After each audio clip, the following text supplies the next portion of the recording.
Okay, so picture this. You've got this priceless ancient artifact, right? Mhm. Green mummy from Peru. It vanishes. Right. And you'd think, okay, maybe it's in a tomb or some, shady collector's got it. Yeah, the usual places. But no, it turns up in a quiet English garden under the snow. I mean, what kind of bizarre chain of events leads to that? It really grabs you, doesn't it? Sounds like classic mystery stuff. And, well, for this deep dive, that's exactly the kind of puzzle we're getting into. Absolutely. Today, we're looking into all the tangled layers around the green mummy by Fergus Hume. This is really compelling whodunit. It really is. It mixes like archaeological obsessions, secret fortunes, and then this whole stream of betrayals you just don't see coming. And it all spins out from this one pretty weird artifact. So our mission here is to connect all those surprising and honestly sometimes shocking dots from the source material you've got. Give you a shortcut, sort of, to understanding this really intricate, fascinating, and yeah, kind of wild story. Okay, let's do it. Let's unpack this strange world. Where do we start? Well, to really get the setup, I think we need to step into Professor Braddock's world first. He lives in Gartley. Yeah, Gartley. It's this secluded village, lots of marshes around it. And his house is the grandest place there. He calls it, eccentrically enough, the Pyramids. The pyramids, okay. Yeah. Turned it into his own little museum, just full of antiquities. And the professor himself? What's he like? Oh, quite a character. The sources paint him as, really absent-minded, pretty untidy, and just completely devoted to archaeology. Almost nothing else matters. They say he lives entirely on the mental plane of the far distant past. So basically lost in ancient history. Doesn't really notice the present. Exactly. You can picture him, right? Surrounded by old pots and scrolls, probably doesn't even see the teacup about to fall off a stack of papers, often at the expense of people around him, actually. Which makes it kind of funny that he even got married. Well, yeah. 15 years before the story starts, he married a widow, Mrs. Kendall. But it sounds like it was purely practical. Practical how? He apparently just married her for her small income, saw it as a way to fund his studies and, well, avoid having to work a normal job. Oh, wow. Yeah. He just needed someone to run the house so he could focus on his passion. It's pretty cold. It is. And after Mrs. Braddock died, her daughter, Lucy, who was only 10, became his ward. Okay. So once Lucy finished her schooling, she basically took over as housekeeper, ran the small establishment, as they call it. For her, let's face it, pretty selfish stepfather. And Braddock, meanwhile, has this huge ambition, right? This driving goal. Oh, yeah. His ultimate dream is finding the tomb of Queen Tahoser. Queen Tahoser. He's convinced she was the chief wife of the pharaoh of the Exodus. You know, that mix of archaeology and biblical stuff that was big then, and that her tomb's in Ethiopia. And filled with treasure, presumably. Immense riches, yeah, and really valuable historical documents. That's the goal. But there's a snag. Money. Always money. Needs about 5,000 pounds for the expedition. A fortune back then. And that need for cash, I'm guessing, causes some problems. Oh, absolutely. It sets up so much of the drama, the moral compromises that start happening. Right. Because while he's off dreaming about ancient queens, Lucy's actually living her life. There's a romance. Yes, exactly. She's engaged to Archibald Hope Archie. He's a landscape painter. Okay. And he's like the total opposite of Braddock. Really curious, enthusiastic, grounded. Their whole love story is happening while Braddock's plotting for Lucy to marry someone else entirely. Let me guess. Someone rich. You got it. Sir Frank Random. Wealthy captain, R.G.A. Braddock, just wants the money to fund his dig. But using his stepdaughter as bait, basically. That's rough. It's pretty ruthless. Reduces her to just a pawn in his game. And what's really kind of sad is Archie's situation. What's that? Well, he seems well off, but apparently he's secretly helping out relatives who are struggling. So he's actually pretty strapped for cash himself. But even so, he pays Braddock 1,000 pounds. Just to get Braddock to agree to the marriage with Lucy. 1,000 pounds? Just for permission? Yeah. Wipes him out financially, brings him to the end of his resources, the text says. He's hoping they can get married in 6 months. So he literally bought her freedom from her stepfather's plans. Wow. Meanwhile, Braddock's interests aren't just Egypt. He gets interested in comparing embalming methods. Egyptian versus Peruvian. Okay, so that's where Peru comes in. Exactly. He hears about this royal mummy swathed in green bandages up for sale in Malta. The green mummy? That's the one. Inca Caxus is the name given, costs 900 pounds. So Braddock sends his assistant, Sidney Bolton, who's described as pretty intelligent, off to Malta to get it. And this is where things start to go really wrong, I take it. This is exactly where the story takes that dark, irreversible turn. Yeah. Okay, so Bolton's off to get the mummy. What happens next? This is where it gets really juicy, right? Right. So Sidney Bolton's mother, Widow Anne, she's a washerwoman in Gartley, always seems to be mourning something. She tells Archie and Lucy about this terrible dream she had. Oh, a premonition. Pretty much. She dreamed Sidney was dead in a coffin, like horribly disfigured, cut into a hash, she says, with murder written all over his poor face. Chilling stuff. Yikes. And Archie? He tries to calm her down, says it's just a nightmare, but, well... It wasn't just a nightmare. Tragically, no. So this tramp steamer, the Diver, shows up at Pierside. Captain Hiram Hervey. Sidney Bolton sends the mummy case on ahead to the pyramids by lorry, but he doesn't come with it. That seems odd. Very odd. He sends a letter saying he'll follow.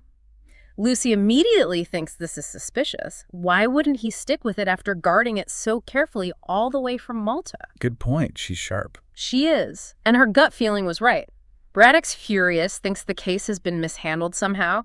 He rips open the packing crate in his museum. It's not the mummy. It's definitely not the mummy. It's Sidney Bolton's body, strangled, with a red window cord tied tight around his throat. Oh my... And here's the kicker, tells you everything about Braddock. His first reaction, his main outrage, is about the lost mummy, not his dead assistant. Seriously. Wow. Cole doesn't even cover it. So this, obviously, throws the whole village of Gartley into the spotlight. Notoriety. Inspector Date from Pierside comes, Scotland Yard gets called in. Big investigation then. What do they find out? Well, the inquest shows Sidney checked into his room at the Sailor's Rest Inn, had a ginger beer, went to bed, and next thing, he's found dead in the mummy case. Any witnesses? Anyone see anything? Nope. No witnesses to the murder itself. And the green mummy, the one wrapped in that emerald-hued woolen stuff woven from llama hair, it's just vanished, completely gone, baffles everyone. A total mystery. The mummy's gone, the assistant's dead inside the case. Where does the investigation even start? It's a real head-scratcher.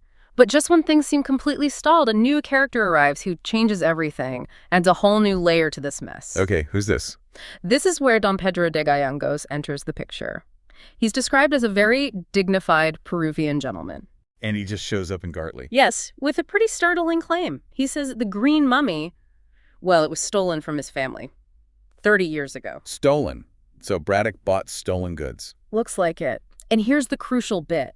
Don Pedro says the mummy contains 2 enormous, incredibly valuable emeralds. Emeralds inside the mummy. Exactly. He knows this from an old family manuscript, so he's there to get back his royal ancestor's corpse, and more importantly, perhaps, those jewels. Okay, that changes the motive landscape completely. Suddenly, it's not just about archaeology. Not at all. Then Captain Hervey, the skipper from the Diver, he pipes up, says he knows who the murderer is. Oh, really? Does he just tell them? Not quite. He demands £500 for the information first. Classic. Of course he does. So who does he name? He points the finger straight at Sir Frank Random. The wealthy captain. The one Braddock wanted Lucy to marry. The very same. Hervey accuses Random of killing Bolton, stealing the mummy and the emeralds, and hiding them. He even claims Random came onto his ship and later talked to Bolton through the inn window. That's quite specific. Does it seem plausible? Well, Hume throws in some circumstantial stuff to make you wonder. A copy of Don Pedro's manuscript, the one describing the emeralds, is found in Sir Frank's rooms at the fort. Whoa. That looks bad. It does look bad. But Archie leaps to Random's defense, says there's no way Random knew about the emeralds back then. He only found out later, so the motive doesn't fit. Okay, so it's getting complicated. Accusations flying, conflicting stories. Anyone else involved? Oh, yes. Remember Mrs. Jasher, the lively widow, trying to marry Braddock for his money. Turns out she's actually broke, deeply in debt, faking her inheritance. And in desperation, she does something really risky. What's that? Sends an anonymous blackmail letter to Sir Frank Random. Demands £5,000 to keep quiet and stop his name being dragged further into the Bolton murder mess. Blackmail. So now everyone's getting pulled into this. It's like the mummy itself is radioactive. Exactly. It's a tangled web. And Mrs. Jashy's desperation is about to lead to another really shocking turn. Okay, so we have accusations, blackmail, missing jewels, a missing mummy. How does this actually get untangled? Where does the truth start to come out? It starts, believe it or not, with the mummy reappearing.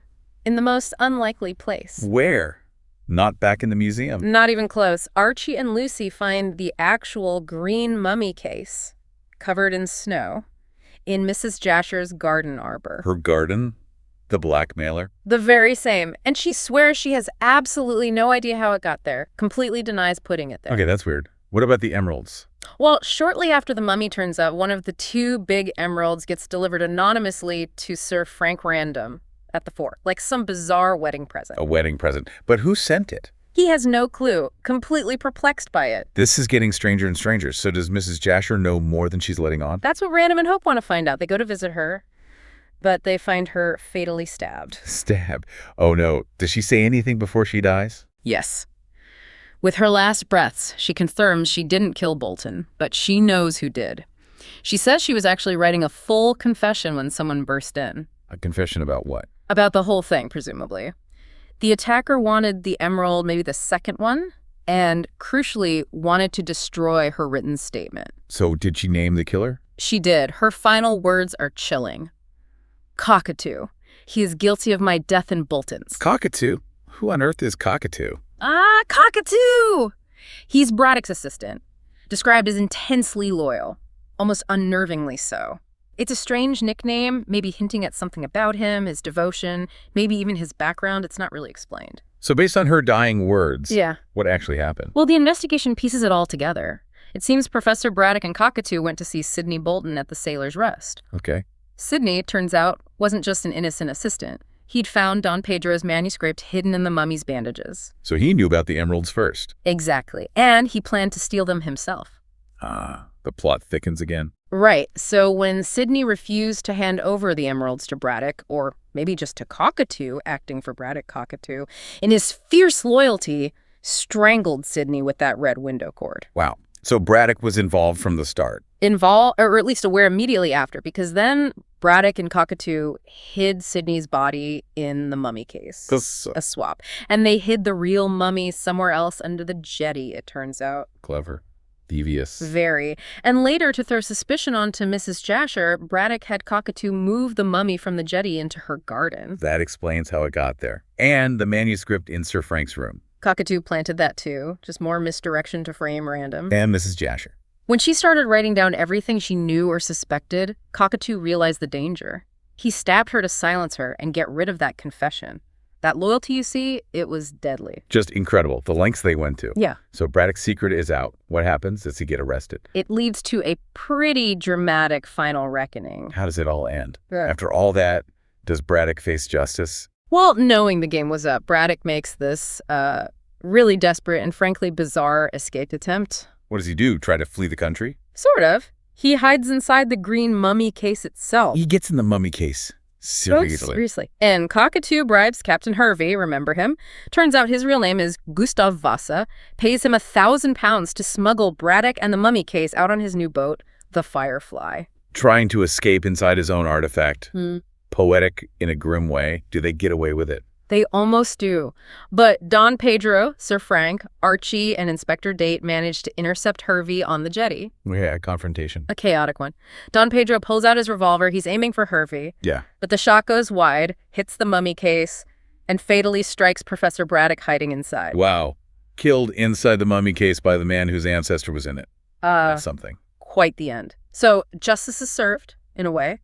Cockatoo gets arrested. And what happens to him? He's hanged for the murders of both Sidney Bolton and Mrs. Jasher. Don Pedro shot at Braddock, ruled justifiable homicide given the circumstances. And Hervey. Gustav Vasa, the boat captain. He actually manages to escape in all the confusion, slips away, a loose end. Huh. So what about the mummy itself? And the emeralds? Well, the mummy case with Braddock's body inside is recovered, and they eventually find the original Inca Caxus mummy. Braddock had stashed it temporarily inside an Egyptian sarcophagus in his museum. Of course he did. And the emeralds. Did Don Pedro get them back? He gets one back, the remaining one from Inca Caxus. He learns Braddock had already sold the other emerald. Sold it? To who? To an Indian Raja, got £3,000 for it, funding his dreams right to the end, even through crime. Unbelievable. And what about Lucy and Archie? And Sir Frank. They get their happier endings, thankfully. Lucy and Archie finally marry and start a new life, splitting time between France and London. And Donna Inez, presumably Don Pedro's relative, and Sir Frank Random also get married and head off to South America. New beginnings after all that darkness. It's quite a resolution. This whole deep dive, it really shows how this one ancient object, the green mummy, just became this focal point for a thoroughly modern, well, Victorian drama.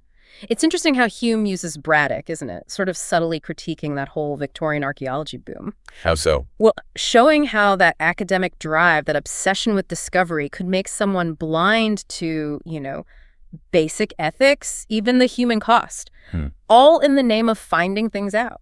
The mummy itself is like the perfect MacGuffin, right? It's mystery, the hidden jewels. It just strips away everyone's polite facade and shows the raw, sometimes criminal greed underneath. Yeah, that's a great point. The story of the Green Mummy really is this, complex tapestry. You've got greed, loyalty, twisted loyalty, maybe desperation, love. Yeah. All tangled up around this ancient thing. Exactly. Kind of makes you think, doesn't it? If you were to, deep dive into the story behind maybe the most cherished object you own, what unexpected truths or conflicts or hidden histories might you find buried under the surface? That's a really provocative thought to end on. What secrets do our own objects hold?